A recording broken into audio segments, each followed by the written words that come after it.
Hello again and welcome to Arch Eats, where we take a deeper dive into some things that maybe listeners don't know about the local dining scene. With me, as always, is my friend and co-host Cheryl Bear, renowned local restaurant critic. This episode of Arch Eats is sponsored by Westport Plaza. So in this episode, we're going to discuss the December issue of St. Louis Magazine. That's our cover story on Best New Restaurants. It's one of the most popular issues of the year, to be sure. And, Cheryl and I we're going to go out on a limb here. We're going to discuss our top 5 picks, which is controversial with restaurant owners for sure. But we sure like to do things like that. This will be fun. And there's no controversy between us. I think we have a clear winner, which we're going to crown. Yeah, that's true. We do. And as we always do, we're going to finish with a micro rant, which this week is going to be about restaurant reservations, and the whole process has gotten out of hand. But we also have a few ideas how to make it better, how to wade your way through it. That don't involve sitting by your computer at midnight. Yeah, please. That's crazy. First, we're going to begin with what I can't stop thinking about this week. Cheryl, I know you've got a long list. Pick one. Well, I just sent a couple of friends to Pizzeria de Gloria on the Hill. And for anyone who doesn't know, this is just an outstanding Italian-style pizzeria, wood-fired pies. It's, I don't know if I'd necessarily say hardcore Neapolitan, but it's in that vein there where you get your speckled crust and all of that. It's hardcore good pizza. It's hardcore delicious, yes. And they have this pizza there that I tell everyone about, and I just had it the other day. It's called the Banchi pizza. It's sauceless. Well, I guess unless you consider garlic and olive oil a sauce, which, I mean, I think that sounds delicious. And just thinly shaved eggplant, a little bit of chili flakes on there. And that's it. And that's it. It's sauceless and cheeseless. Yes. And I've told people about this pizza too, and they shake their heads and go, I don't think so. I got to have both of those on my pizza. But I've had that too. It's an incredible, oh my gosh. It's an incredible experience. It just sounds odd. Eggplant on pizza sounds odd. And minus all those other goodies, it's just bizarre. Oh, it's wonderful. It's the eggplant acts like this sponge of this olive oil and salt and chili flakes. It is just absolutely outstanding. It's a great pizza. So I was going to pick something else, but I am going to play off of what you said, speaking of pizza. And I am fascinated by adding honey to pizza. A lot of people are into this. A lot of people have never heard of it. Again, a lot of people think it's really odd, but specifically Mike's Hot Honey. He's the big star in this. And this started with me decades ago when I was at the lake. I was an Emos franchisee. Did you know that? I did not know that. I had an Emos store at the lake, and my employees could eat, they could eat a meal per day, and they would take what we called an exceptional pizza, which is, Emos doesn't sell this anymore, and I wish they would, because I think it was the best thing on their menu. Huh. Made with egg beaters, right? So egg whites, basically. Anyway, these employees would take this exceptional pizza and take the little honey bear and drizzle honey across this thing. Huh. And I said, that's just the oddest thing I've ever seen. I thought they were crazy until I tried it, and it was delicious. Since then, I've been taking Mike's Hot Honey and putting that on all kinds of other pizzas, sausage pizzas, pepperoni pizzas. The sweetness and the heat of the honey just goes great with the melting cheese. I don't know how to explain it other than you just have to try it. As odd as it sounds, it's just a great topping. I've seen it as a topping on different pizzeria menus. My favorite one in town, and every time I go to Pastaria, I seem to get the same item. I'm one of those guys. Is that Andouille pizza, the spicy sausage delicious. with the Mike's Hot Honey. And if the heat from one doesn't get you, the other one will. But it's a great pizza. There's other guys that are doing this Mike's Hot Honey thing. Yeah, I'm with you on that. And I think in that same vein, I like it on pepperoni pizza because you get that salty, that little bit of heat there. I had it at O&O Pizza, actually, on their pepperoni, which was the first time. Now, was that a topping that you... That was actually something that they offered on there. There's other guys are getting into this, so I guess it's not so strange. Anyway, you started talking about pizza, and I started thinking about Mike's Hot Honey. So that's what we can't stop thinking about this week. We'll be right back. This fall and winter, Westport Plaza is welcoming Soda Fountain Express and 360 Westport. Soda Fountain Express is a spin on a classic diner and burger joint from the 50s and is a great place to host private events, birthday parties, and more. 360 Westport is a modern rooftop bar and lounge featuring cocktails, expansive wine lists, and small plates. Come for a cocktail or dinner with a hand-picked bottle of wine from the sommelier. Follow Westport Plaza on social media at Westport STL to stay informed about giveaways and upcoming events. Experience the unexpected at Westport Plaza. And now, back to the show. As I mentioned earlier, we have a honey of a cover story. Oh, George. Sorry, you got to have a transition. We're in rare form even today. Even if it's a cheesy one. It bears a little explanation because, for better or for worse, St. Louis Magazine covers best new restaurants every other year. We alternate it with best restaurants. So you've got best restaurants, then best new, best restaurants, best new. The good news is when we do this, we cover new and newer restaurants for the last 2 years. So it's a heck of an issue, but it does, like I said, require a little bit of explanation. Did that ever strike you as odd as a magazine reader? I mean, I will admit it does. I think there's something very natural about wanting to, have somebody make the call at the end of the year on like, these are the brand new ones that we really love. But I do understand that you have to talk about restaurants and you can't have all these different issues. So. Oh, and it's great to have a broader selection to choose from in this issue. I think we talked about 50 restaurants, which is great. Well, and I think there's always the complaint, us in the food press are only talking about the shiny new things all the time, and then we move on after somewhere's been open for 6 months. So this gets around that. I think that's right, and I think we're going to get into that today. We're going to get into some places that they're newish. They're not new, but they're still really good. Cheryl and I are going to put our heads on the chopping block today and talk specifically about our top picks and hopefully give listeners a little inside info as to what makes them so special. So you ready to go? You ready to do this? Well, I guess I'm going to bury the lead and I will tell you my favorite one last. The rest of them are not in rank order, but over the past 2 years, I think we've just had some tremendous restaurants open. One of my top 5 is Sato. It's Nick Bogner's place. It's on the Hill. It is definitively the sushi restaurant in St. Louis. You're not going to get fresher fish, more, skillfully prepared sashimi. And that's only part of the story. I mean, they have a ton of other great dishes. They have this crab and shellfish souffle that's almost like this seafood custard. That's just the most decadent thing you'll eat. Dish. Oh Yep. my gosh. It's a showstopper. So that is definitely on the list. The other thing about that restaurant is he's one of the best sushi guys in town for sure. But there's also California rolls and edamame and crab rangoon. So the novice sushi eater still can find a place there. You can get the super geeky people happy and you can get your average sushi eater happy, which is admirable for Nick Bognar because he was a Rising Star Chef of the Year. He was nominated for Best Chef Midwest. I mean, this guy is one of the dude chefs in town. So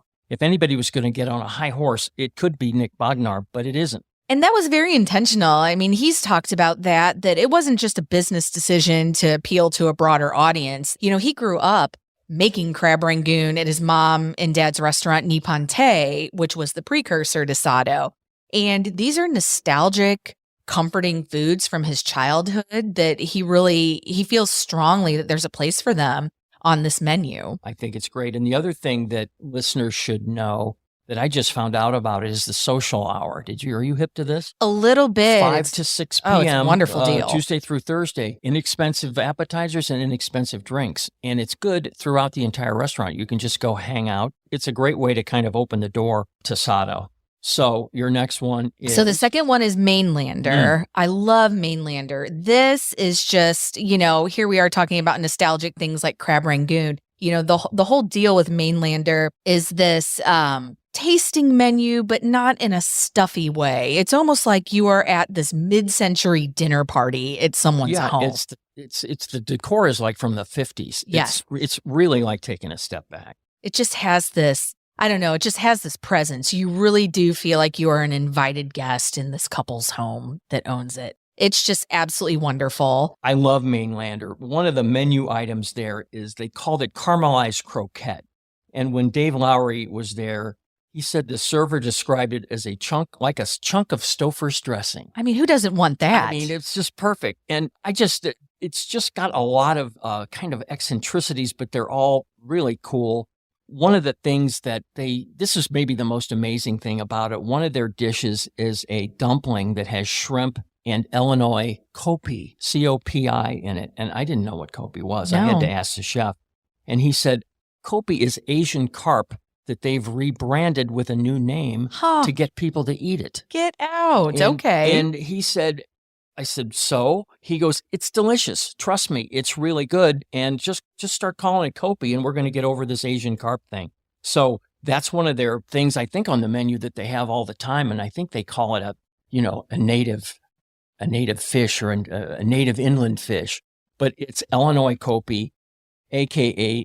Asian carp, but maybe you want to leave the carp out of it. Yeah, well, he came up at Bull Rush with Rob Connolly. I know he was there for a while. The owner was. So you'll see a lot of that really local thoughtfulness toward, making sure you're using regional ingredients and all of that there. So it's a great spot. Yeah, he had a dessert item, brownies with pawpaws. And Yeah. pawpaws are only in season for like a week. So yeah, he's definitely into the local thing. He's wonderful. Great. So my third is Bar Moro, Ben Paremba's Spanish restaurant. And I love it because of the food. Don't get me wrong. I mean, the food is absolutely delicious there. However, I think Ben Paremba is so interesting because he creates these immersive experiences. You feel like it's less that he's opening a restaurant, that he's really trying to tell a story. And that's what I just feel like when you step through the doors off Y Down into this dimly lit, just sultry restaurant, that you might as well be on the side streets of Spain somewhere. I was just picturing myself in Madrid at like 10 o'clock at night having this wonderful dinner. And it just makes you feel something when you're there. Yeah, it is. It's a true tapas experience. And you're right. He really gets into the detail of everything. He said that the tradition, they have a lot of tinned fish there. Mhm. And he said eating tinned fish, Americans do it, but it's usually tuna fish. Yeah. That's what they think. They're thinking sardines or something like that. But he said eating tinned fish and seafood in Spain is more of a religious experience. Absolutely. It's a big deal. And the other thing at Bar Moro that I think is cool is his manager, a guy named Luciano. He owns vineyards in Italy, and it's his grapes that are used in Ben Paremba's branded wines. Oh, get out. I didn't know So that. there's a little factoid that most people very don't nice. know. And when Luciano's on hand, I'm telling you, his pairings are the best. If he's pairing something with an item, and he's got a pairing for every single item, listen to what he has to say, because every one that he turned me on to was really, really good. The guy's a wizard. Yeah, it's just a world-class spot for sure. My fourth one is Levels, which is a Nigerian restaurant that opened downtown on Washington Avenue, right in the heart of the Loft District. And first of all, the owners, Ono and Justice, a husband and wife, are the kindest people you will ever meet. They're just so wonderful. And Ono, who actually came to St. Louis from Nigeria when he was, I think, 14, it has just been this passion of his. Again, we're talking these immersive experiences. It was very important to him to really nail this feeling of eating like street food and these kind of home style dishes that you would have if you were in Nigeria. But part of that is, he has music videos playing. He has this wonderful decor. His mom brings him West African art that he has on display throughout the restaurant. It's just this wonderful experience that truly transports you. And it's the only Nigerian restaurant in town, so I'm glad it's a good one. Oh, it's so good. It's spicy. I will tell you this. He even says they toned down the heat a little bit for the American palate here, but your taste buds will be, there will be fireworks. One of the menu items is a grilled whole tilapia. You Yes. wrote about this. Yes. And I was intrigued because I remember, I'm not sure if you wrote it or somebody told me this, that it was inspired by the late night street food in Nigeria. And I just thought, are these guys actually, walking around with whole tilapia? Right. It put a weird visual in my head. But Yeah. anyway, I haven't been there. I want to go there. And hats off to the folks at Levels.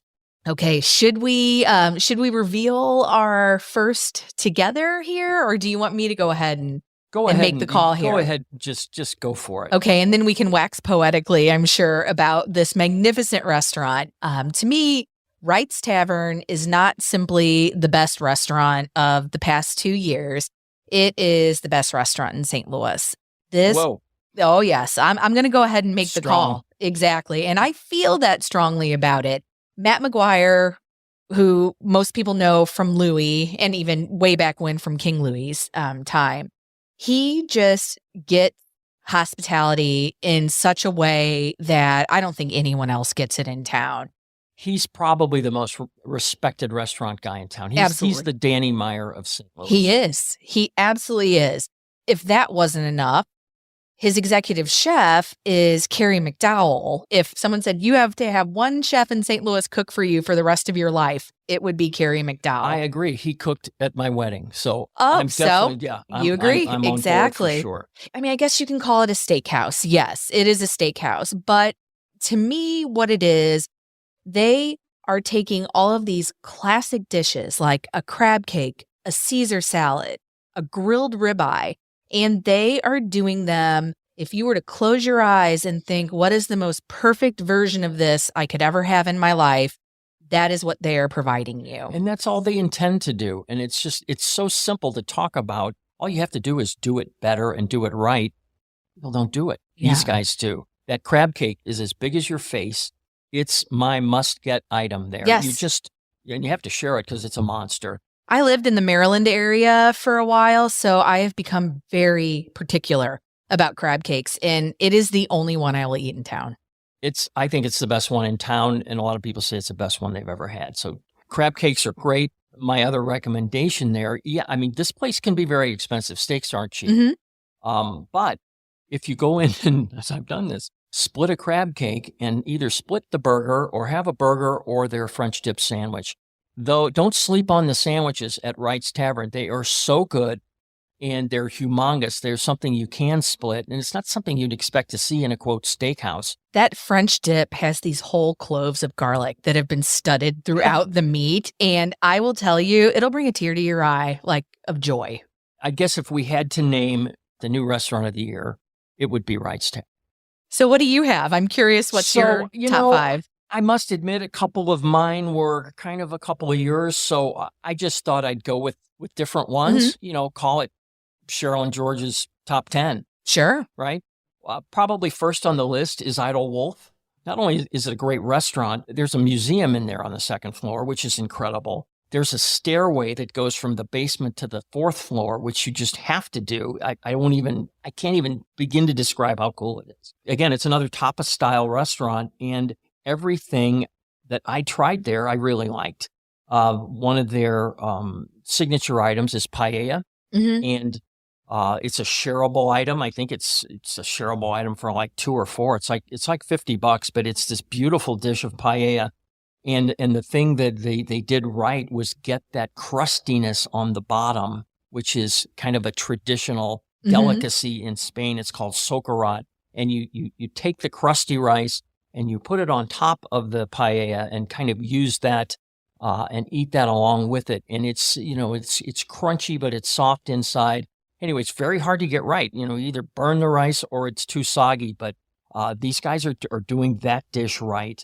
They also have this mushroom there. That's one of these sleeper dishes that you might look past on the menu, but it's this fried, seasoned mushroom. And it is just absolutely, it's almost kind of like chicken fried steak as a mushroom. It's so delicious. It looks, I heard about it and I go, well, that's kind of an interesting looking dish. It was really, really delicious. Might have been my favorite thing there. Paella was second, but really, really good. Next on my list is Rosé by Pinot. It's the second restaurant from Pepe Chem who has Pinot in Clayton. And it's kind of mixes Italian with the techniques of France. Mm-hmm. And so you see a little bit of each culture there. But the cool thing that he does there is everybody gets an amuse-bouche. You see that in some places. They give you a little tidbit, a little taste, a little something just because. So classic. But he's doing that for everybody. And I just think, and they're all, a hot soup, a cold soup, different puff pastry pieces. Anyway, it's just a great way to start the meal. It's a great conversation starter. And I just really love that he's doing that. One of his signature items is Marseille-style pizza, which is pizza. Basically, the crust is puff pastry. You roll out the puff pastry and kind of fill in the middle. Marseille-style pizza called pissaladière. Again, I've been studying food a long time, and I'm still finding things out that I don't know. But that's a must-get item at Rosé by Pinot. If we go out to Chesterfield, there's a place out there called Westchester. The chef there worked for Bill Cardwell for a long time, and the thing that they do differently is they source differently. The steak is a dry-aged steak that comes from a place right up the street that I'd never heard of. The oysters are special. Even the produce comes from a place called Lucky Dog Farms. Which is a darling place. And you've been there. Oh, I love it. It's fantastic. I went to Lucky Dog Farm one day and then went to Westchester for lunch, not even making the connection until I got there and saw their produce on the menu. Well, it's step above stuff at Lucky Dog Farms and filters through to Westchester. They've got two really cool booths there. They're these horseshoe-shaped booths, and there's a picture of the Rolling Stones in one and a picture of Frank Sinatra in the other, and they call it the Superstar booths. So if you can, check out the Superstar booths at Westchester. What's next? What else is on my list? Napoli Sea out in St. Charles. It's just a really cool place. It's got this very compact footprint. There's a mezzanine upstairs, which you don't see very often. The signature item out at Napoli Sea is a seafood risotto it's a must get. They finish it tableside. They wheel up this cart that's got a hollowed out half wheel of Parmesan, Italian Parmesan. They throw some grain alcohol in there to light it up, soften the cheese, and then they add the seafood risotto and kind of scrape some of the cheese. And they serve that right there, right then. It's one of the best shows in town. And it's the only place I know that does it. That's Napoli Sea. The other place, and again, this isn't a new restaurant, but they just keep doing things better. This is the Katie's at Ballpark Village. Yeah, it's a stunning restaurant. And it's a beautiful restaurant. And, I said this a while ago. Katie's been around a while, but her food keeps getting better and better and better over the years. There's different vibes in Katie's, and a lot of it's because she said her dad was a scrounger and a picker. I love it. Do you remember that? I do. And she helped him collect this stuff before she got into the business. And there's a lot of these items, these old planters and these old pieces of vents and things that are in this restaurant, but it all works. The thing that I learned the other day is, and I want to check one of these out, she does wine dinners, right? Everybody does wine dinners, but her wine dinners are unbelievable. She does them every other month. She flies in a winemaker from Italy, closes the restaurant, 170 people, long tables. Everybody's dressed up a little bit. There's flowers on all the live tables. jazz. There's live jazz. There's all kinds of, they just, again, it's next level stuff. Again, if you're going to do a wine dinner, do it right. And Katie does. Those are my 5. And I think I could have picked a lot more, but I think that's a good sampling from the last year and a half. I mean, I agree with you. We could keep going. There have been so many wonderful places. I think you and I wanted to give a couple honorable mentions as well. I think it's also important. We can't talk about wonderful restaurants that have opened in the last 2 years without talking about Bistro La Florison, the Galina's restaurant, the French place that is just absolutely outstanding. I mean, again, you talk about these immersive experiences.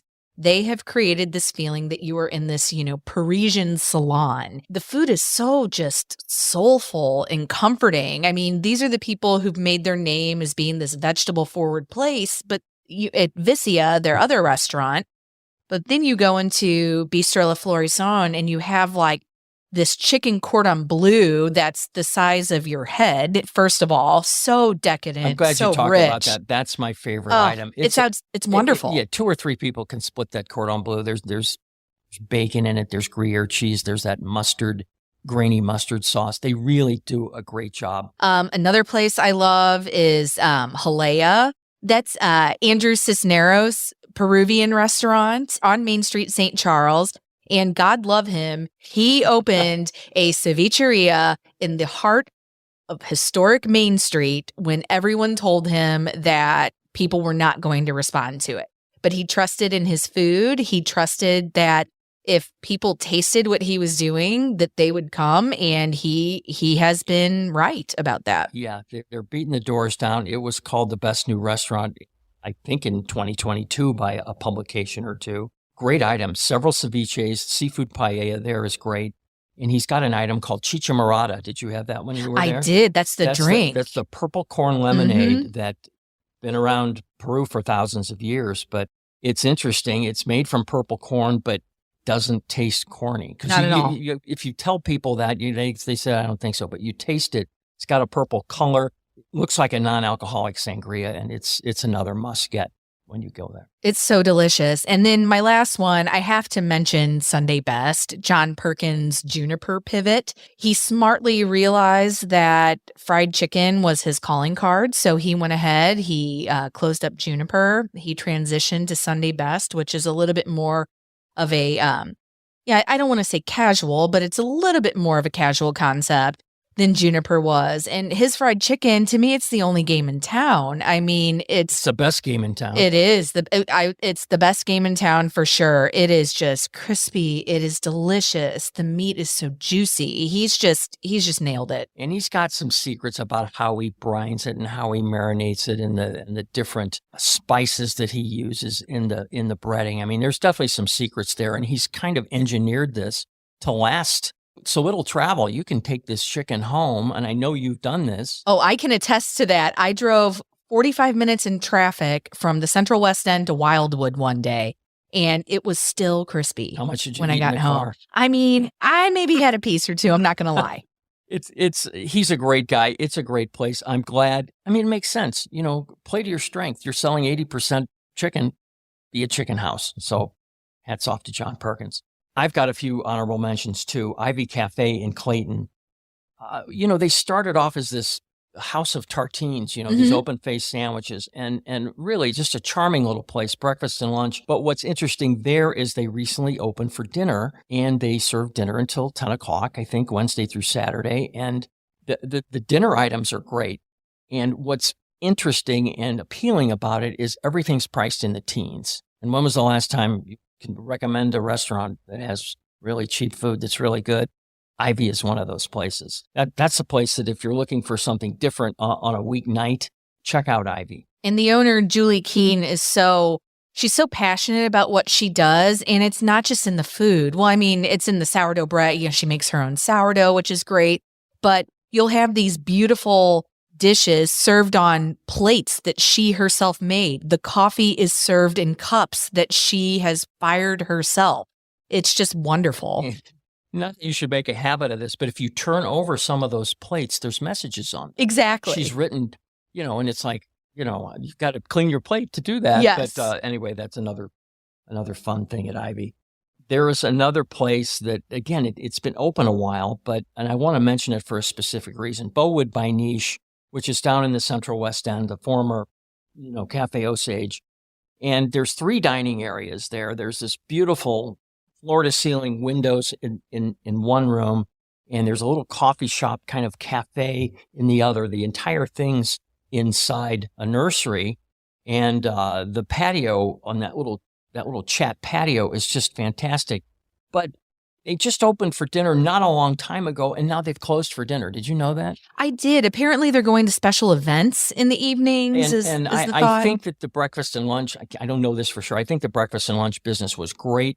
The dinner business, I know, was good on weekends, and probably, I don't know, maybe not that strong during the week, but they know they can do a banquet and private event business there at night. So that's the direction that they're going to go. So it's just a great, croque madames and eggs Benedict and all kinds of fun French leaning items.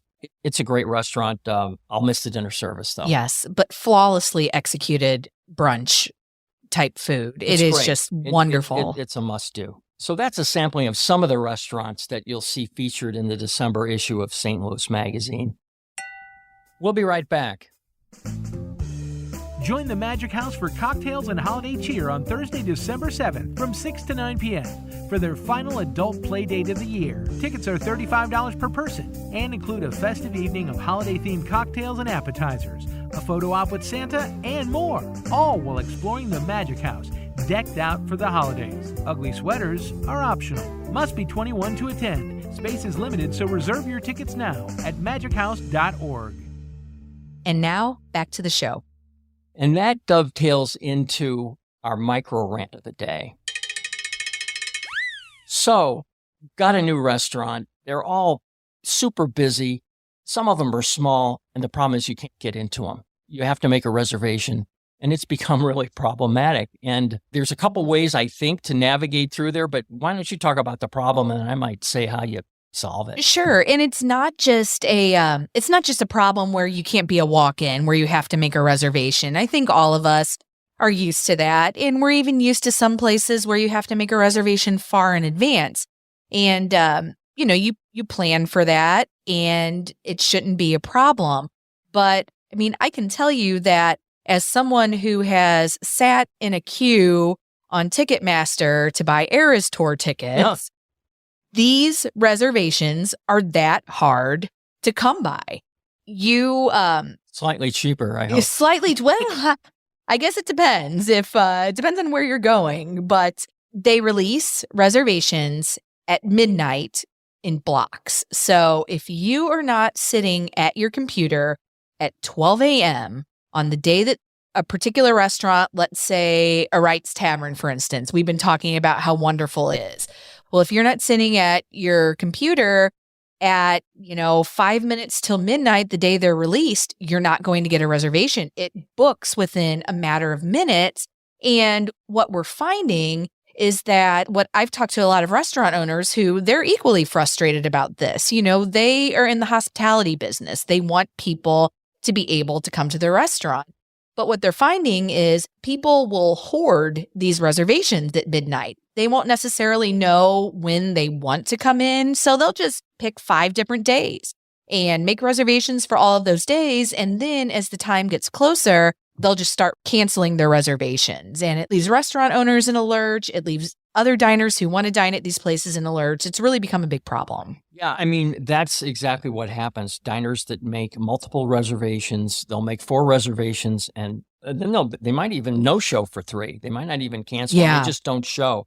And it drives restaurant owners crazy, which may be one of the reasons that some of these guys make it so hard to make reservations. Yes. If you're going to go to all this effort of staying up late and making a reservation, chances are you're going to show up for the thing. So I think that has a lot to do with it. And one of them did tell me that people that make reservations inside of a month tend to honor them. If you have an opportunity to make a reservation 2 or 3 months out, you either forget about it or blow it off, or there's some other reason. So there's inherent problems with booking tables too far out in advance. There's one thing I think that's interesting, and I hear this from a lot of people. It's like, wait, I've got a birthday coming up in 2 months, but I can't get a reservation. What do I do? That's a legit question. And the answer to that is, I've talked to several restaurant owners about this. Give them a call, shoot them an email, ask them, what can I do? Here's my situation.